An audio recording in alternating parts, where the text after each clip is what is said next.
Ballari rural police station ಲಿಮಿಟ್ಸಲ್ಲಿರುವಂಥ ಒಂದು G² ಅನ್ನೋ ಒಂದು ಲೇಔಟ್ ಏನಿದೆ, ಅಲ್ಲಿದ್ದಂತಹ ಜನಾರ್ದನ್ ರೆಡ್ಡಿ ಅವರಿಗೆ ಸಂಬಂಧಿಸಿದಂತಹ ಒಂದು ಮಾಡೆಲ್ ಹೌಸ್ ಅಂತ ಏನು ಹೇಳ್ತಾ ಇದ್ದಾರೆ, ಅಲ್ಲಿ ಬೆಂಕಿ ಬಿದ್ದಿರುವಂತಹ ಘಟನೆ ನಡೆದಿದೆ. ಪ್ರೈಮಾ ಫೇಸಿ ನಮಗೆ ಅದರ ಬಗ್ಗೆ ಯಾವುದೂ ಲೀಡ್ಗಳು ಸೋಫಾರ್ ಇಲ್ಲ, ಯಾವ ರೀತಿ ಆಗಿದೆ ಅನ್ನೋದ್ರ ಬಗ್ಗೆ. ಬಟ್ ಬಳ್ಳಾರಿ ರೂರಲ್ ಪೊಲೀಸ್ ಸ್ಟೇಷನಲ್ಲಿ ಈ ಕುರಿತು ಈಗ ಯಾವ ದೂರು ಕೂಡ ನಮಗೆ ರಿಸೀವ್ ಆಗಿಲ್ಲ. ದೂರು ರಿಸೀವ್ ಆದ ತಕ್ಷಣ ನಾವು ಅಕಾರ್ಡಿಂಗ್ಲಿ ಯಾವ ಸೆಕ್ಷನ್ಸ್ ಬರುತ್ತೆ ನೋಡಿಕೊಂಡು ಕಂಪ್ಲೇಂಟ್ FIR ರಿಜಿಸ್ಟರ್ ಮಾಡ್ಕೊಳ್ಳುವಂಥದ್ದು ಮಾಡ್ತೇವೆ. ಇನ್ವೆಸ್ಟಿಗೇಷನ್ ಕಂಟಿನ್ಯೂ ಆಗುತ್ತೆ.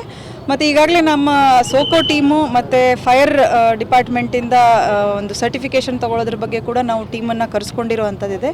ಅವರು ಪ್ರಿಲಿಮಿನರಿ ಅನಾಲಿಸಿಸ್ ಮಾಡಿದ್ದಾರೆ. ಫರ್ದರ್ ಈಗ ಕತ್ಲಿದ್ದರಿಂದ ನಮಗೆ ಇನ್ನೂ ಇನ್ ಡೆಪ್ತ್ ಅನಾಲಿಸಿಸ್ ಆಗಿಲ್ಲ. ನಾಳೆ ಬೆಳಗ್ಗೆ ಮತ್ತೆ ಸೋಕೋ ಟೀಮು ಫೈರ್ ಟೀಮು ಹೋಗಿ ನಮ್ಮ ಇನ್ವೆಸ್ಟಿಗೇಟಿವ್ ಟೀಮ್ ಕೂಡ ಇದ್ದು ನಾವು ಆ ಸ್ಪಾಟನ್ನು ಸರಿಯಾಗಿ ಪರಿಶೀಲಿಸ್ತೇವೆ. ಮತ್ತು ಈಗ ಅವ್ರೇನು ನಮಗೆ ಲೀಡ್ ಕೊಡ್ತಾ ಇದ್ದಾರೆ, ಕೆಲವರು ಇದ್ದರು ಮಿಸ್ಕ್ರಿಯೆಂಟ್ಸ್ ಅಂಥೇಳಿ, ಅದನ್ನು ನಾವು ಸೀರಿಯಸ್ ಆಗಿ ತೊಗೊಂಡು ಆ ಆ್ಯಂಗಲಲ್ಲಿ ಟೆಕ್ನಿಕಲ್ ಅನಾಲಿಸಿಸ್ ಮಾಡಿಕೊಂಡು ಕ್ರೈಮ್ ಟೀಮ್ಗಳು ಕೆಲಸ ಮಾಡ್ತಾ ಇದ್ದೇವೆ. ಇದನ್ನು ನಾವು ಸೂಕ್ತವಾಗಿ ತನಿಖೆ ಮಾಡ್ತೇವೆ. ಅವರ ಡಿಮ್ಯಾಂಡ್ ಏನಿಲ್ಲ. ಅವರ ಡಿಮ್ಯಾಂಡ್ ಏನಿದೆ ಅಂದರೆ ಯಾರು ಇದರ ಹಿಂದೆ ಇದ್ದಾರೆ, ಅವರ ಕೈ ಇದೆ ಅನ್ನುವಂಥದ್ದು, ಅಥವಾ ಆರೋಪಿತರು ಯಾರಿದ್ದಾರೆ ಅವರನ್ನ ಬೇಗ ಬಂಧಿಸಿ ಅನ್ನುವಂಥದ್ದು. ಅದನ್ನು 100% ನಾವು ಮಾಡ್ತೇವೆ. ಎಸ್, ಗಸ್ತು ಮಾಡೋದ್ರ ಬಗ್ಗೆ ನಾವು ಗಮನ ಕೊಡ್ತಾ ಇದ್ದೇವೆ.